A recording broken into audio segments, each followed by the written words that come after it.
केंद्र सरकारने कर्मचाऱ्यांना दिवाळी भेट दिली आहे। केंद्रीय कर्मचाऱ्यांच्या महागाई भत्त्यात 3% वाढ करण्यात आली आहे। कर्मचाऱ्यांच्या महागाई भत्ता आता 55%वरून 3% वाढवून 58% करण्यात आलाय। मार्च महिन्यात महागाई भत्ता हा 2% वाढवला होता। ही 7 वर्षातली सर्वात मोठी वाढ आहे। वाढत्या महागाईत सरकारी कर्मचारी आणि पेन्शनधारकांचं राहणीमान राखण्यासाठी महागाई भत्ता दिला जातो। दर 6 महिन्यांनी महागाई भत्त्यात ही सुधारणाही केली जाते। केंद्र सरकारने 2026-27 या वर्षासाठी प्रमुख रब्बी पिकांच्या किमान आधारभूत किमतीत म्हणजेच MSP मध्ये वाढ करण्याची घोषणा केली आहे। यात गव्हाच्या MSP मध्ये प्रति क्विंटल 160 रुपयांची वाढ करण्यात आली आहे। त्यामुळे गव्हाचा MSP मागील वर्षीच्या 2425 प्रति क्विंटल वरून 6.59% वाढून आता 2585 प्रति क्विंटल इतका झालाय। पंतप्रधान नरेंद्र मोदी यांच्या अध्यक्षतेखाली झालेल्या मंत्रिमंडळाच्या बैठकीत हा निर्णय घेण्यात आलाय। माहिती आणि प्रसारण मंत्री अश्विनी वैष्णव यांनी पत्रकार परिषदेत ही माहिती दिली आहे। केंद्रीय लोकसेवा आयोगाच्या प्रतिष्ठित इंडियन इकॉनॉमिक सर्व्हिसेस या परीक्षेचा निकाल जाहीर झालाय। या परीक्षेत महाराष्ट्रातील सोलापूरच्या मयुरेश वाघमारे यांनी 8वा क्रमांक पटकावून महाराष्ट्राच्या शिरपेचात मानाचा तुरा रोवलाय। विशेष म्हणजे एकूण 12 जागांसाठी घेण्यात आलेल्या या परीक्षेत महाराष्ट्रातून यशस्वी झालेले मयुरेश वाघमारे हे एकमेव उमेदवार आहेत। UPSC कडून जून 2025 मध्ये इंडियन इकॉनॉमिक सर्व्हिसेसची परीक्षा घेण्यात आली होती। देशभरातील तब्बल 4,30,000 विद्यार्थ्यांनी ही परीक्षा दिली होती। गेल्या वर्षी गाजलेल्या पूजा खेडकर प्रकरणानंतर UPSCने आता महत्त्वाचा निर्णय घेतलाय। UPSC परीक्षा प्रक्रियेतील गैरप्रकार रोखण्यासाठी उमेदवारांची विविध प्रमाणपत्र आता डिजिलॉकरद्वारे स्वीकारली जाणार असल्याची माहिती UPSCचे अध्यक्ष अजय कुमार यांनी दिली आहे। सोबतच आम्ही गैरप्रकार करणाऱ्यांच्या विरोधात असल्याचं सांगत पूजा खेडकरवर नियमानुसार शक्य तितकी कठोर कारवाई केली जाईल असंही अजय कुमार यांनी म्हटलंय। भोजपुरी सुपरस्टार आणि प्रसिद्ध गायक पवन सिंह यांनी केंद्रीय गृहमंत्री अमित शहा यांची भेट घेतली आहे। आगामी बिहार विधानसभा निवडणुकीत पवन सिंह भाजपाकडून निवडणूक लढवण्याची शक्यता आहे। पवन सिंह यांना भाजपात आणण्यासाठी बिहारचे भाजपा प्रभारी विनोद तावडे यांनी महत्त्वाची भूमिका बजावली आहे। येत्या काही महिन्यात बिहारमध्ये विधानसभा निवडणूक होणार आहे आणि त्याआधी पवन सिंह यांची भाजपात घर वापसी झाली आहे। तावडे यांनी पवन सिंह आणि उपेंद्र कुशवाह यांची ही भेट घडवली आहे। पवन सिंह यांच्या भेटीचे फोटो सोशल मीडियावर शेअर करण्यात आले। लेहमधील प्रशासनानं परिस्थिती सामान्य करण्यासाठी काही निर्बंधांमध्ये शिथिलता आणली असून बाजारपेठा उघडण्याची परवानगी दिली आहे। बाजारपेठा पुन्हा सुरू झाल्यानं स्थानिक नागरिक आणि पर्यटकांना मोठा दिलासा मिळाला, तर बाजारपेठा सुरू झाल्यानं लेहमध्ये जनजीवन हळूहळू पूर्वपदावर येत आहे। प्रशासनानं दिलेल्या या शिथिलतेनंतर आता लेहमधील व्यापारी आणि नागरिक नियमांचं पालन करत आपला व्यवसाय सुरू करतात। या निर्णयामुळे स्थानिक अर्थव्यवस्थेलाही बळ मिळण्याची अपेक्षा आहे। आम्हाला अजूनही अटकेच्या आदेशाची प्रत मिळाली नाही, सोनम वांगचुक यांच्या पत्नीनं असा दावा केलाय। लडाख हिंसाचार प्रकरणी सामाजिक कार्यकर्ते सोनम वांगचुक यांना पोलिसांनी ताब्यात घेतलंय। लेहमध्ये माध्यमांशी बोलण्यापासून त्यांना रोखल्यानं त्यांना देशासमोर त्यांची बाजू मांडण्यासाठी दिल्लीला यावं लागलं असा दावा पत्नी गीतांजली वांगचुक यांनी केलाय। आम्ही काम करू शकत नाही किंवा माध्यमांशी बोलू शकत नाही, माध्यम कर्मचाऱ्यांना आमच्या संस्थेत देखील प्रवेश दिला जात नाही असं गीतांजली वांगचुक यांनी म्हटलंय। विजयादशमी दिवशी राष्ट्रीय स्वयंसेवक संघाचा शतक महोत्सव साजरा होणार आहे। यानिमित्त आज संघाच्या देशाप्रती योगदानाची दखल म्हणून केंद्र सरकारनं विशेष टपाल तिकीट आणि नाणं प्रसिद्ध केलंय। या टपाल तिकिटावर संघानं प्रजासत्ताक दिनी दिल्लीतील राजपथावर केलेल्या संचलनाचा फोटो आहे, तर 100 रुपयांच्या विशेष नाण्यावर भारत मातेची पूजा करतानाचं चित्र मुद्रित करण्यात आलंय। भारताच्या नाण्यावर भारत मातेची मुद्रा स्वतंत्र भारताच्या इतिहासात पहिल्यांदाच मुद्रित करण्यात आली आहे असं या कार्यक्रमावेळी उपस्थितांना संबोधित करताना पंतप्रधान मोदी म्हणाले।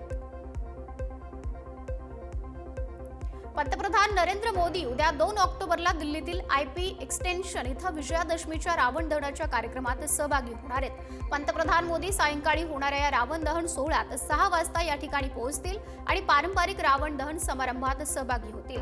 गेल्या वर्षी मोदींनी दिल्लीच्या लाल किल्ल्याच्या मैदानावरील लवकुश रामलीला कार्यक्रमाला हजेरी लावली होती। तिथं त्यांनी प्रतिकात्मक बाण सोडून रावण दहनही केलं होतं।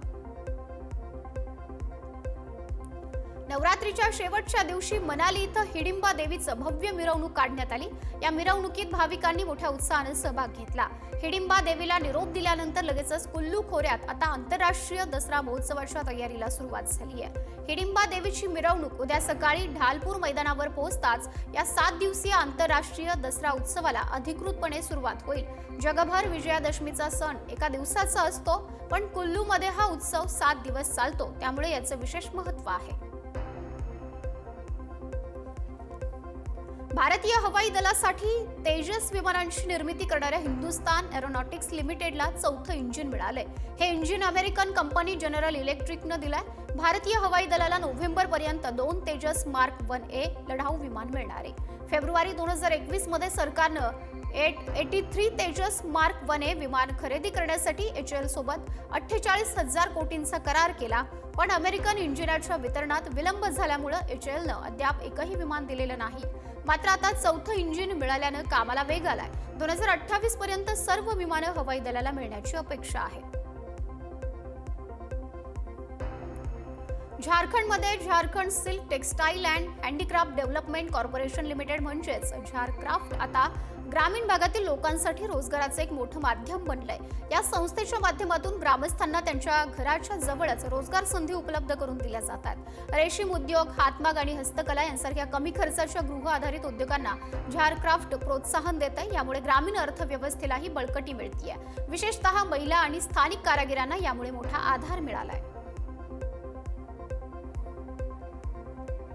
झारखंड राज्यात नागरिकांना परवडणाऱ्या आरोग्य सेवा पुरवण्यासाठी आयुष्मान आरोग्य मंदिराची स्थापना करण्यात आली आहे। राज्यामध्ये आतापर्यंत अशा 4000 केंद्र कार्यरत आहेत। राष्ट्रीय आरोग्य अभियानांतर्गत चालवल्या जाणाऱ्या या केंद्रांमध्ये केंद्र सरकारचा 60% तर राज्य सरकारचा 40% वाटा आहे। ही आयुष्मान आरोग्य मंदिर आता नागरिकांच्या दारापर्यंत आरोग्य सेवा पुरवणार आहेत। व्यापक आरोग्य सेवा उपलब्ध घरापर्यंत होणार असल्यानं हा उपक्रम ग्रामीण भागातील नागरिकांसाठी मोठा आधार ठरतोय।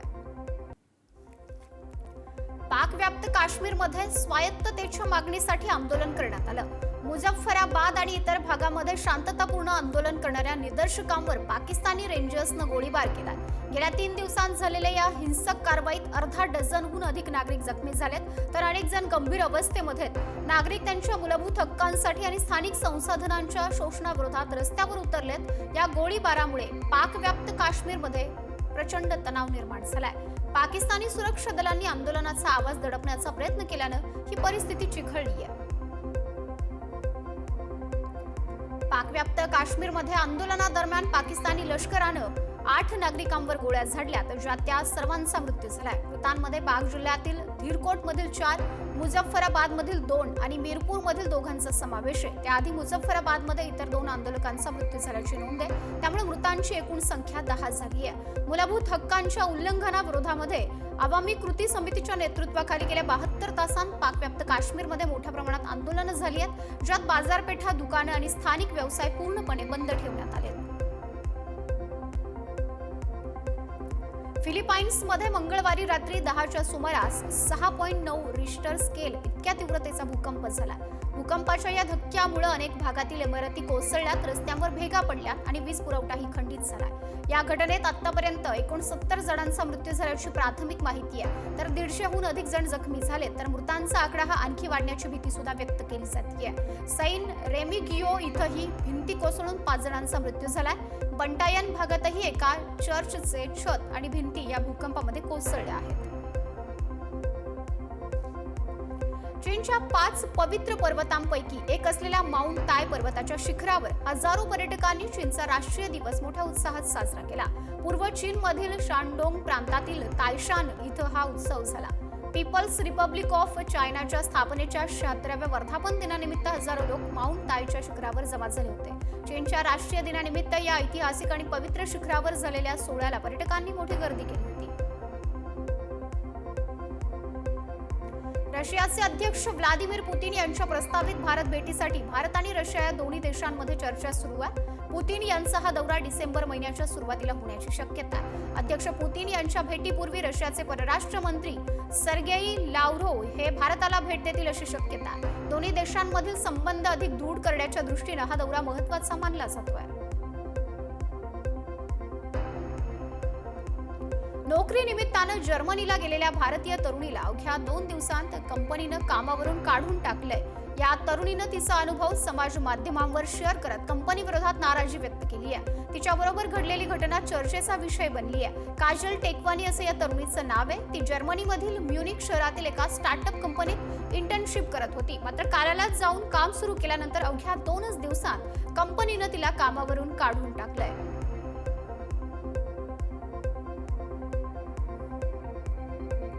डेन्मार्कच्या पंतप्रधान मेट्टे फ्रेडरिक्सेन यांनी कोपनहेगन येथील क्रिस्टियनबॉर्ग पॅलेसमध्ये युरोपियन युनियनच्या नेत्यांचं स्वागत केलं. या बैठकीत युक्रेनला दीर्घकालीन आर्थिक आणि लष्करी मदत पुरवण्यासाठी रशियाच्या गोठवलेल्या अब्जावधी डॉलर्सच्या मालमत्तेचा वापर करण्याच्या योजनेवर विचारमंथन करण्यात आले.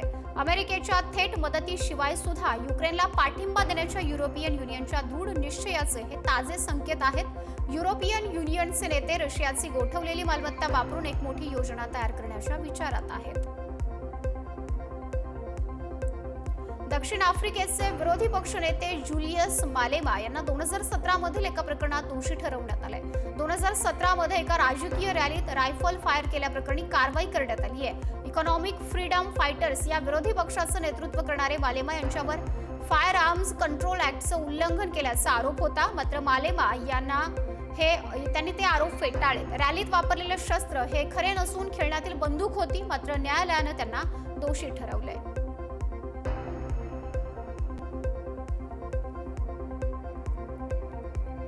Thank you.